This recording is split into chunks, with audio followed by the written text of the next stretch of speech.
नमस्कार, स्वागत है आपका फेफाना हिंदी क्लासेस के YouTube चैनल पर। और इस क्लास में अपन पर्दा कहानी को आगे बढ़ाएंगे, जो प्रमुख कहानीकार यशपाल जी द्वारा रचित है। उनकी प्रसिद्धि के बारे में अपनों ने देखा था कि एक उपन्यासकार के रूप में इनकी प्रसिद्धि है, परंतु इनकी कहानियां भी बहुत ही रुचिकर भी हैं और विषयगत विविधता लिए हुए भी हैं। तो चलिए पर्दा कहानी को आगे बढ़ाते हैं। पर्दा में अपनों ने देखा था कि भाई दादाजी के दो बेटे थे। कौन कौन से? फजल कुर्बान, इलाही बख्श। फजल कुर्बान और इलाही बख्श। अब यहाँ पर अपन फजल कुर्बान को छोड़ देंगे। इनके देखा था अपनों ने, इनके भी चार बेटे थे, इनके भी चार बेटे थे, परंतु यहाँ पर जो कहानी आगे बढ़ेगी वो इलाही बख्श से बढ़ेगी। इनके भी चार बेटे थे, तीन बेटियां थी। और चार बेटों में यदि अपन देखें तो जो सबसे बड़ा बेटा था, पहला बेटा था, वो भी डाक खाने में नौकरी प्राप्त कर गया था। डाक खाने में एंट्रेंस तक पढ़कर नौकरी प्राप्त कर गया था। उसके बाद जो दूसरा बेटा था वो कंपाउंडर बन गया था। और तीसरा बेटा वजीफा प्राप्त कर गया था, देहात चला गया था। ये इंटेलिजेंट बच्चा था। चौथे स्थान पर थे पीर बख्श। ज्यादा पढ़ नहीं पाए थे, 5 पढ़ पाए थे, 5वीं पास कर पाए थे, मिडिल तक नहीं पहुंचे थे। तो ये मुश्किल से 5वीं पास किए। और उसके बाद आपको पता ही है कि बड़ा परिवार होता है तो खाना, रहना, खर्चा, उसके बाद पढ़ाई पर भी कितना खर्चा लगता है। यदि अपन आज के समय को न भी देखें तो भी उस समय भी नोटबुक, बुक्स वगैरह तो चाहिए होती थी। तो इसलिए बड़ा परिवार था और बड़े परिवार के कारण बड़ा खर्चा था। तो उस वजह से पीर बख्श का न तो मन था पढ़ने का और न ही इनकी पढ़ाई आगे हो पाई थी। तो इस प्रकार से यहाँ पर अपन जो कहानी लेंगे वो कहानी 3 पीढ़ियों का परिचय देते हुए दिखाई गई है। पिछली क्लास में हालांकि अपनों ने देख लिया था कि भाई सबसे पहले दादाजी के बारे में बताया गया है कि दादाजी की अच्छी आमदनी थी, इस कारण उन्होंने अच्छा पक्का मकान भी बनवा लिया था, अच्छी समाज में इज्जत भी थी, सफेद पोश भी थे। उसके बाद ये दोनों बेटे थे तो दोनों बेटे सफल हो गए थे। एक रेलवे में काम कर रहा था, एक डाक खाने में काम कर रहा था। तो इनका भी ठीक चल रहा था। इनको भी ईश्वर की कृपा हुई तो भरा पूरा परिवार मिला। उसके बाद इलाही बख्श की यदि अपन देखें तो इलाही बख्श के 4 बेटे थे। बेटियों का यहाँ पर जिक्र नहीं है तो अपन भी नहीं करेंगे। 4 बेटे थे, 4 बेटों में 3 होनहार निकले, अच्छी जगह सेटल हो गए। उसके बाद पीर बख्श की बात आती है तो पीर बख्श के परिवार की पूरी कहानी अपन इस कहानी में पढ़ने वाले हैं। यानी पर्दा कहानी कहाँ से शुरू होती है? पीर बख्श से शुरू होती है। ये छोटा सा इतिहास संक्षिप्त रूप में लेखक द्वारा दर्शाया गया है। अब अपन बात करते हैं इलाही बख्श से पीर बख्श की तरफ। तो पीर बख्श को भी यदि अपन देखें तो भरा पूरा परिवार था, परंतु शुरुआती दौर में देखें तो इनका जो मकान था जिसे ये परिवार हवेली बोलता था। और इस परिवार के लिए यशपाल जी लिखते हैं कि चौधरी परिवार, इसको चौधरी परिवार बुलाते हैं क्योंकि ये सफेद पोश थे ना। तो चौधरी परिवार पूरा का पूरा अपने परिवार को, अपने घर को हवेली बोलता था। और हवेली एक छोटा सा मकान था, बहुत ज्यादा बड़ा नहीं था, परंतु इनके समय में पर्याप्त था। एक बाहर बैठक थी, अंदर जनाना था। तो जनानियां जो लोग थी वो अंदर रहती थी, बाहर बैठक में बाहर से आने जाने वाले लोग रहते थे। परंतु जैसे ही इन्होंने आंख बंद कर ली, यानी इनकी मृत्यु हो गई, उसके बाद ये और इनके बच्चे, फिर भी काम चल रहा था। बस यूं हुआ कि बाहर की बैठक को जनाना हॉल में मिला लिया गया, यानी जनाने में तब्दील कर दिया गया। उसको भी अब रहने के लिए काम में लिया जा रहा था, परंतु काम चल रहा था। अब इनके बच्चों की और इनके बच्चों की शादियां हो रही थी, इनके बच्चों का विवाह हो रहा था, तब रहने के लिए जगह कम पड़ रही थी। अब जब रहने के लिए एक घर में जगह कम पड़ती है तो फिर सब अपने अपने हिसाब से बाहर आसरा ढूंढने लगते हैं, बाहर रहने का स्थान बनाने लग जाते हैं। तो सब लोगों ने अपना अपना देखा और सब लोग कोई कहीं चला गया, इस प्रकार से। अब अपन देखने जा रहे हैं पीर बख्श की कहानी। चलिए,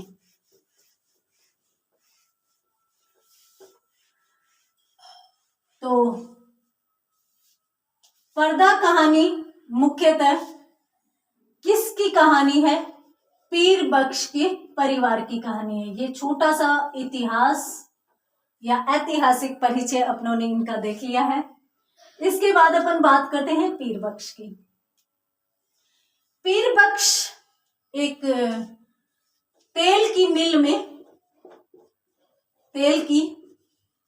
मिल में मुंशी का काम प्राप्त कर गए थे। आमदनी ज्यादा नहीं थी, 12 रुपए मासिक थी, परंतु पद मुंशी का था, यानी इनके परिवार के अनुसार था। सफेद पोश का, जाते थे, गद्दा लगा हुआ होता था और टेबल पर बैठते थे, रजिस्टर कलम रखते थे, कागज कलम रखते थे, अपना हिसाब किताब बनाते रहते थे और आ जाते थे। यानी परिवार के अनुसार व्यवसाय था, हालांकि आमदनी बहुत कम थी। और इन्होंने 15 वर्ष तक जब काम किया तब जाकर इनकी सैलरी 18 रुपए हुई थी। इनका वेतन 18 रुपए हुआ था, जो कि बहुत ज्यादा नहीं था, बहुत ज्यादा क्या, बहुत कम था, जिससे परिवार की सामान्य आवश्यकताएं पूरी न हो। अब यदि अपन देखें कि वेतन में तो ज्यादा इजाफा नहीं हुआ था, परंतु ईश्वर के कर्म से और इनका परिवार भरा पूरा था। पहली इनको बेटी हुई तो बेटी थी, इसके साथ साथ एक पत्नी थी और ये थे, 3 लोग थे। आराम से घर चल रहा था, 12 रुपए आमदनी थी, आराम से चल रहा था। उसके बाद इनको दूसरी बेटी हुई और जब दूसरी बेटी हुई तो इन्होंने खातिरदारी के लिए या इन माँ बेटी को, इनकी पत्नी और इनकी बेटी को संभालने के लिए इन्होंने अपनी माँ को बुलाया तो खातिरदारी के लिए।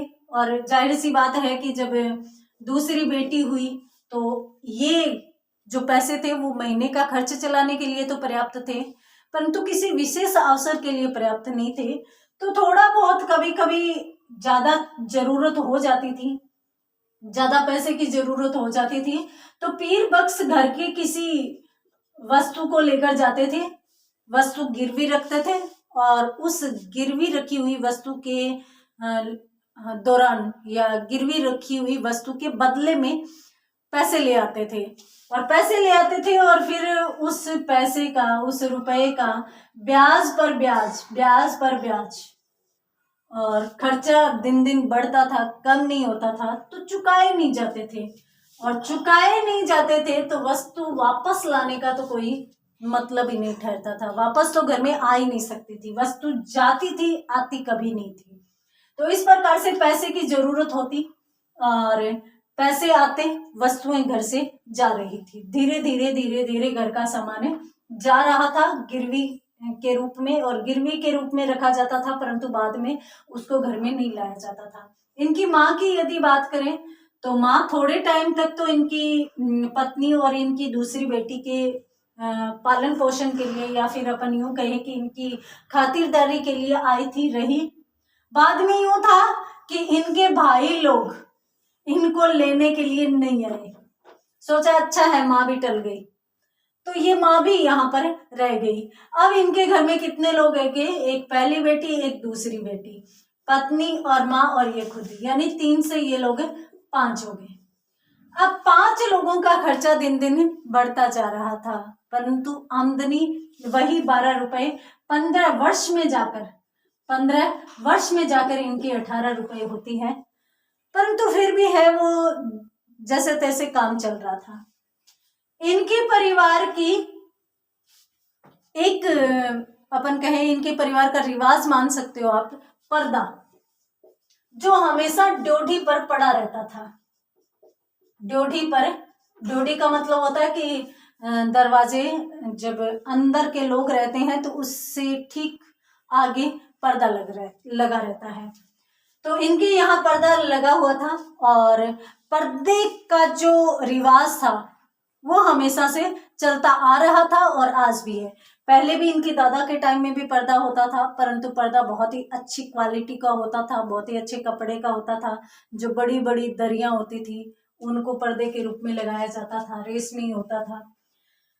अब इन्होंने जो दरी वगैरह थी वो तो इनके पास ज्यादा बंटाई में भी नहीं आई थी, परंतु फिर भी इन्होंने कुछ पर्दे के रूप में लगाया, कुछ कपड़े वगैरह लगाते थे धीरे धीरे। परंतु धीरे धीरे आमदनी कम होगी तो यूं हो गया कि कपड़ा भी लाना मुश्किल हो गया। इनकी आमदनी का अपन यहाँ से भी अंदाजा लगा सकते हैं कि जब इनकी हवेली में रहने के लिए जगह कम पड़ गई थी तब इन्होंने सितवा की एक कच्ची बस्ती में मकान किराए लिया था।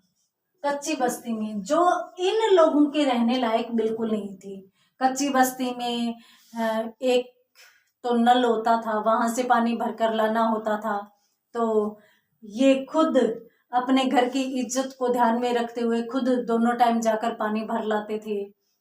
जो नल होता था उसके आसपास से हरी हरी धूप काई आ जाती थी और वहां पर मच्छर भिनभिनाते रहते थे। अजीब सा था। एक तरफ धोबी कपड़े धोने वाला था तो उसके कपड़े धोने की आवाजें आती रहती थी, कपड़ों की गंध आती रहती थी। दूसरी तरफ चमड़े का काम चलता रहता था तो उस वजह से उसकी भी गंध आती रहती थी, यानी अजीब सी स्मेल आती रहती थी। अजीब सी बस्ती थी, यूं कह सकते हैं अपन पिछड़े लोगों की बस्ती थी, पिछड़े लोगों की बस्ती थी। परंतु फिर करे क्या पीर बख्श की आमदनी इतनी नहीं थी तो कच्ची बस्ती में इनको मकान लेना पड़ा और इसी प्रकार के लोगों के बीच रहना पड़ा। परंतु घर की आन बान घर के अंदर ही थी, उसकी रक्षा कौन कर रहा था? पर्दा कर रहा था। बाहर किसी को पता नहीं था कि घर के अंदर कैसी स्थिति है, घर के लोग कैसे खाते हैं, कैसे पीते हैं, कैसे रहते हैं।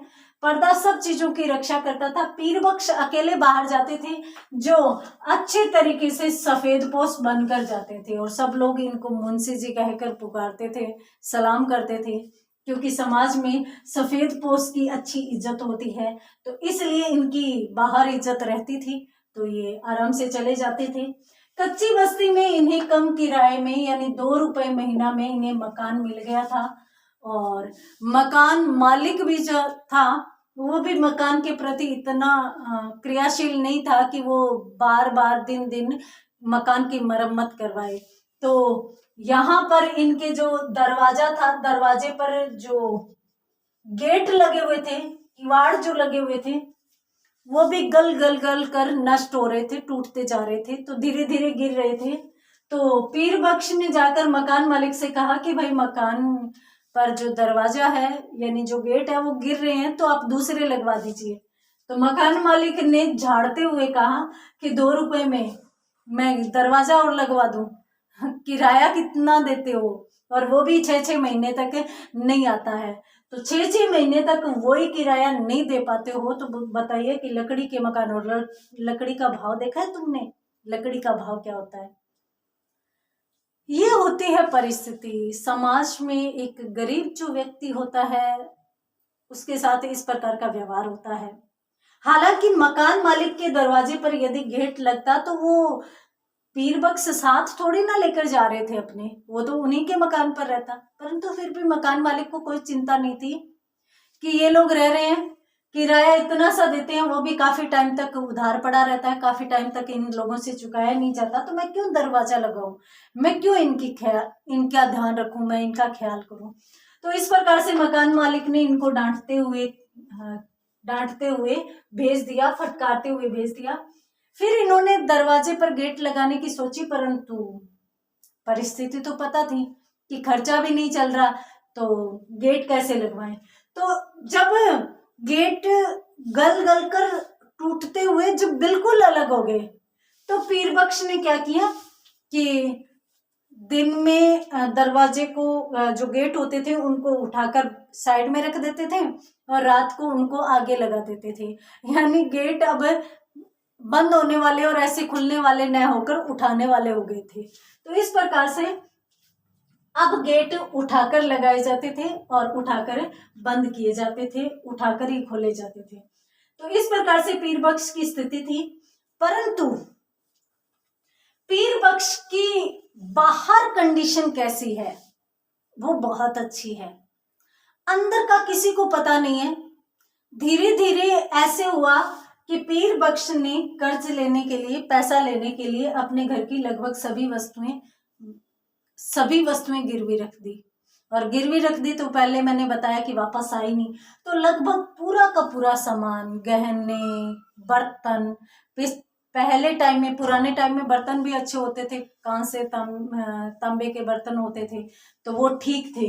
तो अब इनके घर में बहुत ही कम वस्तुएं बची थी। बर्तन और गहने की तो बात ही नहीं थी, गहने तो बचे ही नहीं थे, बर्तन भी बहुत ही कम, जो कि बिल्कुल जरूरी थे, वो बच पाए थे। तो ये इनकी परिस्थिति थी। इनके बारे में भी यदि आप कहानी में वीडियो रोककर नोट करना चाहें तो नोट कर सकते हैं। कहानी बड़ी ही दुखद परिस्थितियों को उठाती है, एक गरीब की परिस्थिति को उठाती है। आगे भी अपन पढ़ेंगे, परंतु अगले क्लास में। तब तक के लिए धन्यवाद।